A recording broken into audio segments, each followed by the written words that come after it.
आदमी डरे हुए है, परेशान है, मान लेते हैं उनको बहुत बड़ा समस्या है, उनकी जमीन उनके आंखों के सामने जो है कब्जा किया जा रहा है।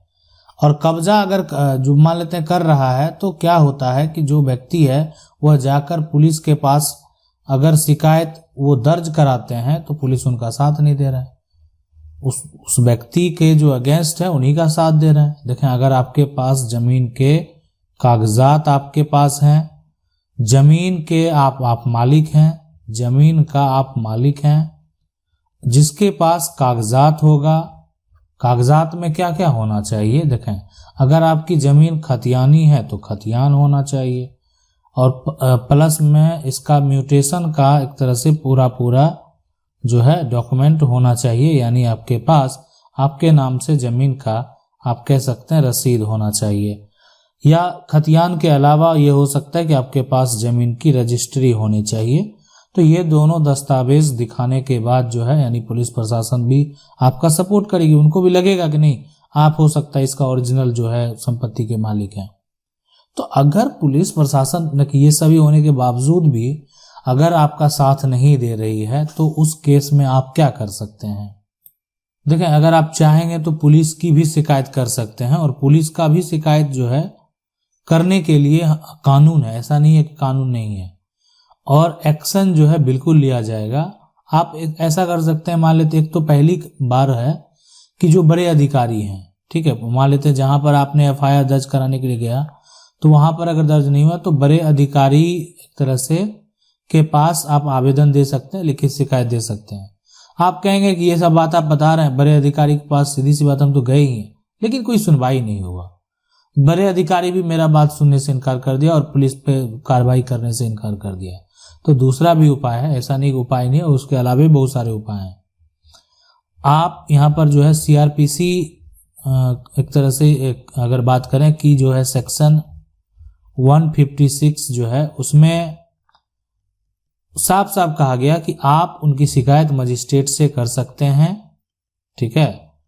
और मजिस्ट्रेट अगर मान लेते हैं जो पुलिस है अधिकारी को एफआईआर दर्ज करने का निर्देश देगा, नहीं कर रहा, आपका एफआईआर नहीं दर्ज हो रहा है, आप पर आपकी सुनवाई नहीं हो रही है, तो ऐसा नहीं है कि उनके खिलाफ कार्रवाई नहीं होगी।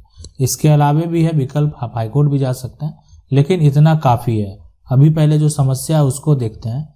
करें, पुलिस कमजोर को डरा धमका कर भगा देती है, हमारी जमीन पर बाजू वाले कब्जा कर लिया। उनका बेटा की पुलिस की दोस्ती है, रोज थाने में बैठा रहता है, हमसे बोलता है जो बने कर ले, है ना, रहना मुश्किल कर दूंगा। तो हम घर बेचकर जा रहे हैं लेकिन बेचने भी नहीं दे रहे, तो हम घर बेचकर जा रहे हैं लेकिन बेचने भी नहीं दे रहे हैं। देखें, अगर ऐसा है ना तब मामले को आप कोर्ट में लेकर जाएं, कोर्ट में लेकर आपको जाना चाहिए। अब वो व्यक्ति अगर ऐसा कर रहा है ना, अगर वो कोई कुछ बोल रहा है ना, तो आप उसका फुटेज जरूर बना लें, रिकॉर्डिंग जरूर कर लें।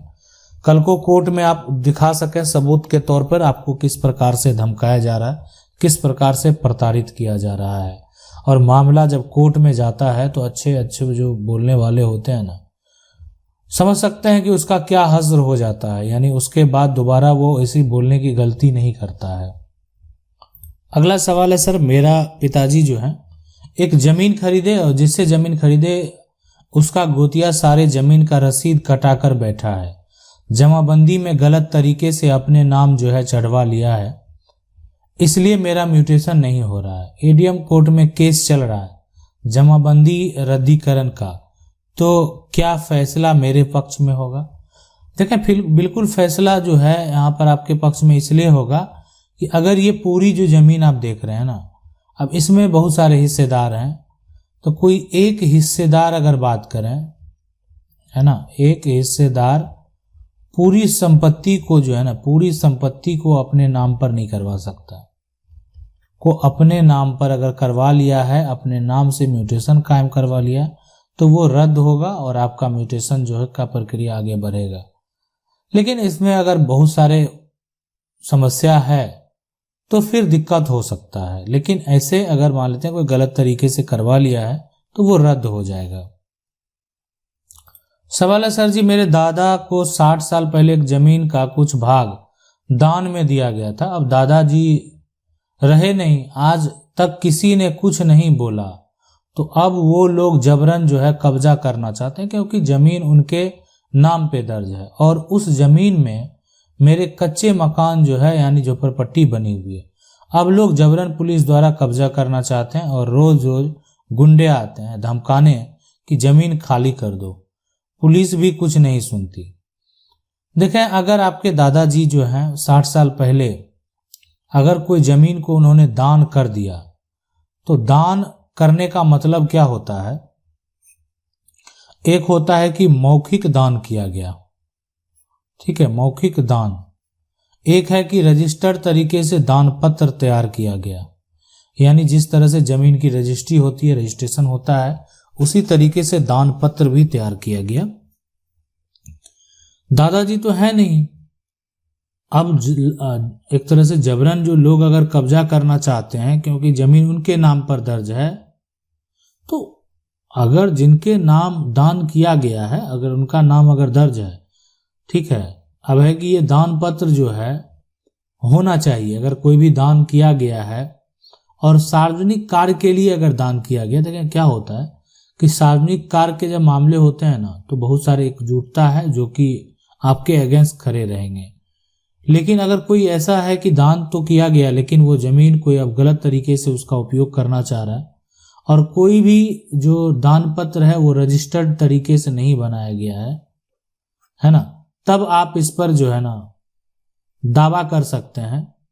यानी रजिस्टर्ड अगर दान पत्र नहीं है, ठीक है, तब जो है आप दावा कर सकते हैं और कानूनी तौर पर आप हक भी प्राप्त कर सकते हैं। और ऐसे जब दान कर दिया गया है तो आपका अधिकार उसी दिन खत्म हो गया, अगर रजिस्टर्ड तरीके से किया गया है तो। अगला सवाल ये कह रहे हैं, सर मुझे एक बात बताइए कि जमीन लेते समय जैसे हम लोगों को स्टाम्प के बारे में कोई जानकारी नहीं रहती, हम लोग इस टाइम पर विक्रेता या लेखक से संपर्क करते हैं, तो वह बताते हैं कि इतनी जमीन है, इतना स्टाम्प लगेगा, फिर हम लोग पैसा देकर लिखते हैं।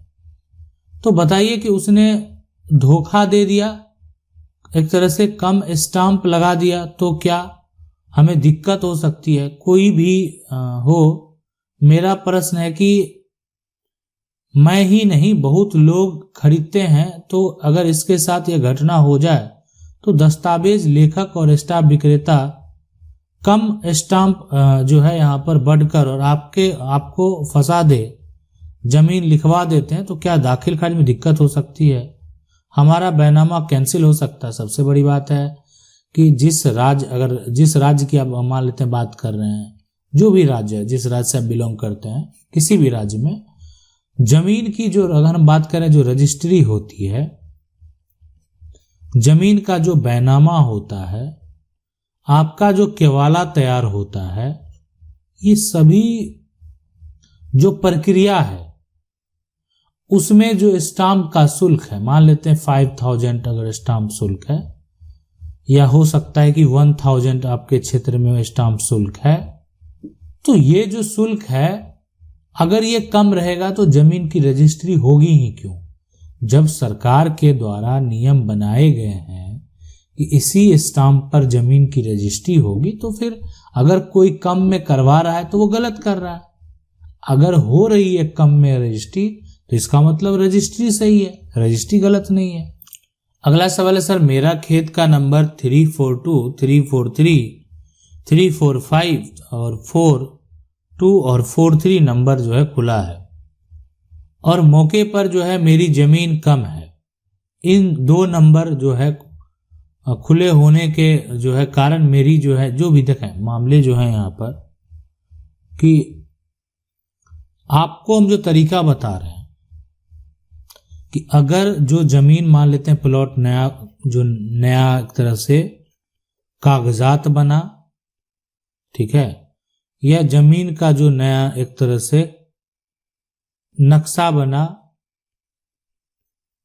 है ना, ये नया नक्शा है, दोनों में नया कागजात नया नक्शा, तो इसमें कागजात में कम है, इसमें ठीक है, या हो सकता है कि दोनों में गलत है ना, दोनों में। तो इस ऐसे सिचुएशन में जो है आप अपने पुराने दस्तावेज के आधार पर जो है आधार पर उसका सुधार करवा सकते हैं, यानी सुधार जो है संभव है, करवा सकते हैं। ठीक है, ये होता है इसका प्रक्रिया। अगला सवाल है, नमस्ते सर, मेरा प्रश्न है कि जमीन मालिक ने स्टे ऑर्डर लिए हैं तो वो खुद निर्माण कार्य शुरू कर सकता है क्या? जब तक स्टे ऑर्डर है उस पर कोई भी कुछ नहीं कर सकता। देखें, स्टे का मतलब ही होता है रोक लगा देना। अब ये इस पर अगर स्टे लग गया है, मान लेते हैं इस पर एक तरह से क्या लगा हुआ है, रोक लगा हुआ है। अब उसमें लगा हुआ है, अब ये रोक किसके लिए है? एक तरह सभी के लिए, कोई कुछ नहीं करेगा। इसका मतलब यही है, कोई भी व्यक्ति कुछ भी नहीं करेगा। तो इसलिए कोई भी जो है जमीन का मालिक ही क्यों ना हो, इस पर निर्माण नहीं करा सकता है। अगला सवाल है कि रजिस्टर 2 में खेसरा गलत दर्ज कर दिया है और जो है यहां पर शुद्धि पत्र में सही है, ऑनलाइन पर भी गलत चढ़ाया हुआ है, ये कैसे सही होगा? देखें, शुद्धि पत्र पे जो मान लेते हैं है, ठीक है, और यहां पर रजिस्टर 2 में भी अगर गलत दर्ज कर दिया गया है तो उसका सुधार जो है, जो आपका राजस्व का कार्यालय है, राजस्व का जो एक तरह से रीजनल ऑफिस है, वहां पर आप ऑनलाइन जो है या ऑफलाइन, दोनों में से जो तरीका आपको सही लगे, ऑनलाइन या ऑफलाइन, आप उसका सुधार करवा सकते हैं। किसका? जो आपका गलत तरीके से जो प्लॉट का नंबर दर्ज हो गया उसका सुधार आप करवा सकते हैं, अगर मान लेते हैं ये गलत तरीके से चढ़ गया है तो। ये होता है इसका पूरा प्रक्रिया। आशा करते हैं वीडियो अच्छा लगा होगा। वीडियो को लाइक जरूर कर दें। चैनल को पहली बार देख रहे हैं, सब्सक्राइब करके जो बेल आइकन है उसको जरूर दबा लें। मिलते हैं अगले वीडियो में, तब तक के लिए जय हिंद।